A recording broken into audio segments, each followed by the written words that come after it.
వచ్చినటువంటి TRS party కార్యకర్తలకు అందరికీ మీడియా మిత్రులకు హృదయపూర్వకంగా నమస్కారం.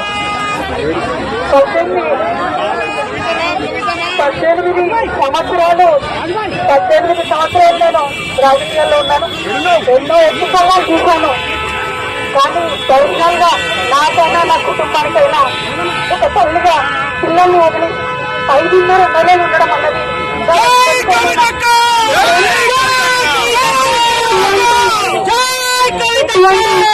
నన్ను నా కుటుంబాన్ని సాధించడానికి తప్పకుండా వడ్డీ సమేతంగా చెల్లిస్తాం.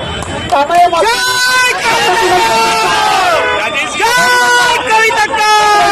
సమయంలో మాకు మా కుటుంబానికి తోడున్నటువంటి వారందరికీ హృదయపూర్వకంగా భావవేదనలు తెలియజేస్తా ఉన్నాం.